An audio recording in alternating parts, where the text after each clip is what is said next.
UP के बलिया झाड़ी मठ में उमड़ा आस्था का जनसैलाब। वाराणसी जोन एडीजी राजकुमार व बलिया पुलिस अधीक्षक देवरंजन वर्मा ने महामंडलेश्वर का लिया आशीर्वाद। उत्तर प्रदेश के बलिया जनपद के नगरा थाना क्षेत्र अंतर्गत गोठाई स्थित बाबा मुरारनाथ की तपोस्थली झाड़ी मठ में रविवार को मकर संक्रांति महोत्सव में आस्था का जनसैलाब देखा। गाजीपुर जनपद के हथियाराम मठ के महंत महामंडलेश्वर भवानी नंदन यति ने सर्वप्रथम समाधि स्थल पर हवन पूजन कराया। इस दौरान बाबा मुरारनाथ के जयकारे व हर हर महादेव के घोष से पूरा वातावरण ही शिवमय हो गया।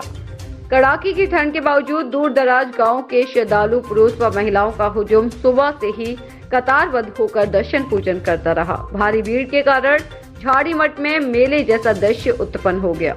महामंडलेश्वर ने श्रद्धालुओं को महाप्रसाद के रूप में श्रद्धालुओं को खिचड़ी का वितरण किया।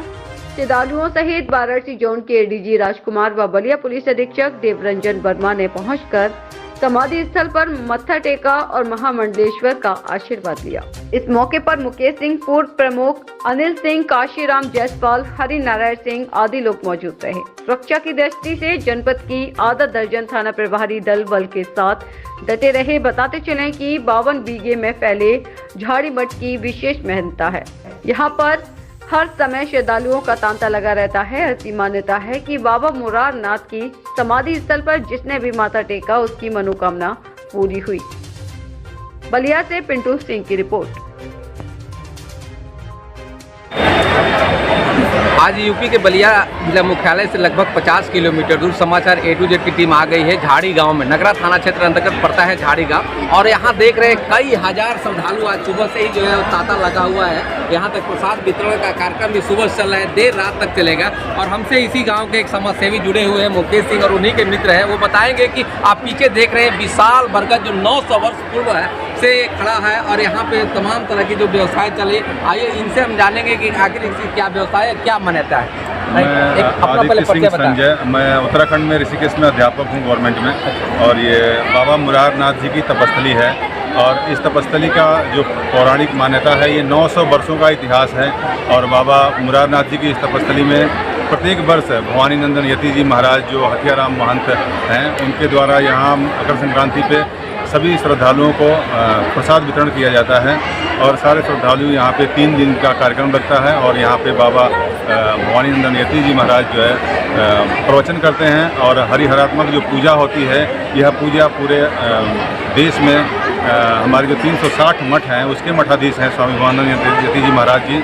और इसमें यह पूजा बस आपको मिल सकती है मकर संक्रांति पे। जो हरिहरात्मक पूजा होती है यह अनमोल पूजा है जो मकर संक्रांति में मिलती है और महाशिवरात्रि में मिलती है। और नहीं तो जब गुरुमुख करने के लिए बाबा निकलते हैं तब मिलती है। इसके अलावा आपको पंडाल में कहीं भी देखने को नहीं मिलती है। जबकि पूजा बाबा करते हैं लेकिन वह गोपनीय पूजा होती है। अभी ओपन में सभी भक्तजनों को देखने के लिए और उसका अनुकरण करने के लिए यह पूजा की जाती है। और बाबा प्रवचन करते हैं। सुबह 8 बजे से पूजा प्रारंभ होती है और 12 बजे तक चलती है। और मकर संक्रांति के दिन सुबह 2 बजे बाबा यहाँ से निकलते हैं और ददरी मेले के जो बलिया का ददरी मेला है जो दर्दर मुनि आश्रम के फेमस है वहाँ पे उस घाट पे जाकर के और हम करीब 150 लोग जाते हैं। और प्रत्येक वर्ष जाकर के बाबा कोरोना में 2 साल नहीं गए लेकिन और प्रत्येक वर्ष जब से गद्दी संभाले हैं तब से इस तपस्थली का लाभ मतलब प्रारंभ मिलता है और प्रसाद सभी भक्तजनों को मिलता है। और उस मेले में जब भी हम वहाँ जाते हैं गंगा स्नान करते हैं। गंगा स्नान करने के बाद फिर यहाँ आते हैं। आने के बाद फिर पूजा को बैठते हैं। बाबा पूजा के बाद तब यहाँ हवन होता है और यहाँ सारे गाँव के आसपास के जो भी सेवित श्रद्धालु हैं वो आकर के उस हवन में भाग लेते हैं, प्रतिभाग करते हैं और उसमें शामिल होते हैं और उसका आनंद लेते हैं, उसका लाभ उठाते हैं। बाबा उसके बाद प्रसाद वितरण करते हैं। गुरुमुख का कार्यक्रम होता है। गुरुमुख के बाद फिर बाबा अगले दिन फिर प्रवचन करने के बाद फिर 3 दिन दिवसीय कार्यक्रम के बाद फिर चले जाते हैं। ऐसी मान्यता है कि आज जितने भी लोग मुरादें मांगे हैं उनकी सभी मुरादें पूर्ण होती है। मुरादें पूर्ण होने के बाद लोग यहाँ जो है अपना जो है पूजा अर्चन करते हैं। लगभग 900 वर्ष आपने बताया है, पूर्वजों के द्वारा बताया है कि 900 वर्ष का वृक्ष है और ऐसे में जो बट वृक्ष पे जो भगवान भी वास करते हैं, इस पर क्या कहना चाहेंगे? यहाँ भगवान शिव का बहुत बड़ी शक्ति है और बाबा के यहाँ हम लोग बचपन से आते रहे हैं। हम लोग तो सफाई किए हैं, झाड़ू लगाए हैं यहाँ पे और इतनी शक्ति है कि मैं क्या बताऊँ। यहाँ आने के बाद रोंगटे खड़े हो जाते हैं। इतनी शक्ति ऊर्जा मिलती है कि आपके सारे पाप धुल जाते हैं और यह शक्ति जो यहाँ आने के आता है उसी को प्राप्त होती है। और हम लोग क्या कहें, आज जो भी मैं दिख रहा हूँ और जो भी हमारे भक्तजन जो हमारी टीम है यहाँ पे जो स्वयं सेवक संघ है दिन रात लग करके और अपने हाथों से बड़े बड़े अधिकारी जो हैं वो भी आकर के यहाँ सेवा करते हैं। मतलब जो उच्च पदों पे हैं वो भी एक स्वयं सेवक की भांति यहाँ काम करते हैं। हमारे साथ मुकेश जी भी हैं और जो समाज सेवी हैं। देखा जाए तो भक्ति का एक जीता जागता प्रमाण देखा जा रहा है कि एडीजी जो है विजय कुमार जो है बनारस से चल के आए थे और बलिया पुलिस अधीक्षक भी आए होते, उन्होंने भी मत्था टूका और बाबा से आशीर्वाद लिया। हम लोग यहाँ पे जितने भी अधिकारी उच्च अधिकारी सब आम नागरिक की तरह आते हैं और इतना आनंद आता है बाबा के श्री चरणों में जो प्रसाद मिलता है और जो शांति मिलती है, हमारे सारे पाप सारे कष्ट धुल जाते हैं। और ये बाबा मुरारनाथ की तपस्थली है, लक्ष्मी नारायण भगवान की जो तपस्थली है, यह 900 वर्षों का इतिहास, इतना पवित्र इतिहास है, इतना शक्तिशाली इतिहास है। यह गुरु शिष्य परंपरा बद्रीनाथ विशाल से चली आ रही है और यह भोलेनाथ की सिद्ध पीठ जो जूना अखाड़ा है उससे मान्यता है और बहुत ही तार्किक ढंग से बाबा हमें मार्गदर्शन करते हैं और स्नेह देते हैं। चलिए, हमसे जुड़ने के लिए, बात करने के लिए बहुत बहुत धन्यवाद। देखा जाए तो बलिया वीरों की धरती है, बलिदानियों की धरती है। क्या कहेंगे सर, ये बहुत पुराना बट वृक्ष है सर।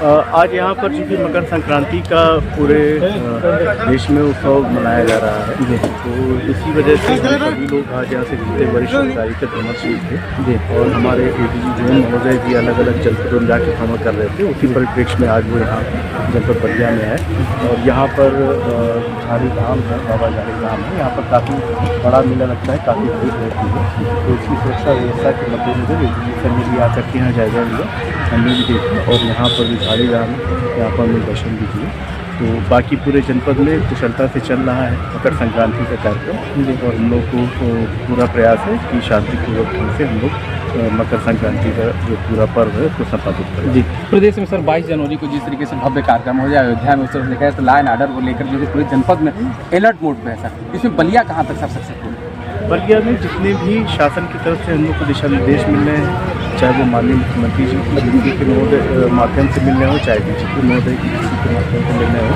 इस तरह जो भी हम लोग को लिखित में भी निर्देश मिल रहे हैं उनका हम लोग अक्षरशः पालन करवा रहे हैं। स्थान पर नियमित रूप से चेकिंग की जा रही है। जो भी अयोध्या, प्रयागराज और गोरखपुर जाने वाली ट्रेन और बस हैं उनमें विशेष रूप से हम लोग चेकिंग कर रहे हैं। जो भी यात्री यहाँ से चढ़ रहे हैं उनकी चेकिंग सिस्टम की जा रही है। जो हमारा इंटेलिजेंस नेटवर्क लगातार इंटेलिजेंस कलेक्ट कर रहा है, तो किसी भी प्रकार की कोई भी अप्रिय घटना को रोकने के लिए हम लोग पूरी तरह से तैयार हो चुके हैं। सर 22 जनवरी के लिए जनता को क्या संदेश होगा सर? 22 जनवरी की जनता का संदेश है, ये बहुत ही हर्ष का एक दिन है। 22 जनवरी को अयोध्या में श्री राम मंदिर की प्राण प्रतिष्ठा है, तो इस दिन सरकार ने सार्वजनिक अवकाश को शुरू किया है और सभी इसमें जनता बहुत ही उल्लास और हर्ष के साथ इसमें प्रतिभाग करें। चलिए, हमें जुड़ने की बात करेंगे। थैंक यू, धन्यवाद।